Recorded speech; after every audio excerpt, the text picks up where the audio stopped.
এটা আইপিএল কিংবা ভারতের মঞ্চ নয়, এটা বাংলাদেশ।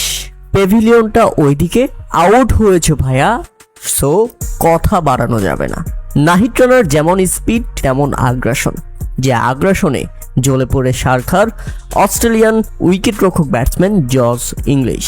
শুধু উইকেটরক্ষক ব্যাটসম্যান নয়, বাংলাদেশ সফরে অস্ট্রেলিয়া দলের অধিনায়ক পর্যন্ত জস ইংলিশ। তাই তো বাংলাদেশের অধিনায়ক মেহেদী হাসান মিরাজ জস ইংলিশকে বিতর্ক থেকে বের করে প্যাভিলিয়নে পাঠিয়ে দিলেন বুঝিয়ে যে এই তরুণ ছেলেটার মাথা খারাপ, যে কোনো কিছু হয়ে যেতে পারে, তার থেকে ভালো ভাইয়া তর্ক না করে প্যাভিলিয়নে ফিরে যান। শুরুতেই 2 উইকেট হারানোর পর কোপার কলোনিকে নিয়ে দারুণ জুটি করেছিলেন জস ইংলিশ, তবে সেই জুটিতে রীতিমতো প্যারাক ঢুকিয়ে দিয়েছেন নাহিদ রানা। দুর্দান্ত ডেলিভারিতে উইকেটের পেছনে ক্যাচ দিয়ে ফেরেন জস ইংলিশ।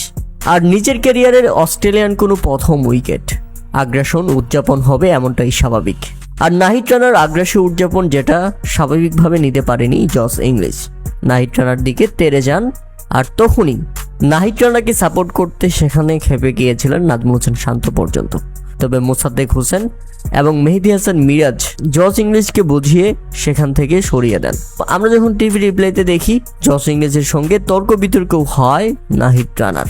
মূলত আগ্রাসন থেকেই জস ইংলিশের সঙ্গে নাহিদ রানার সেই বিতর্ক।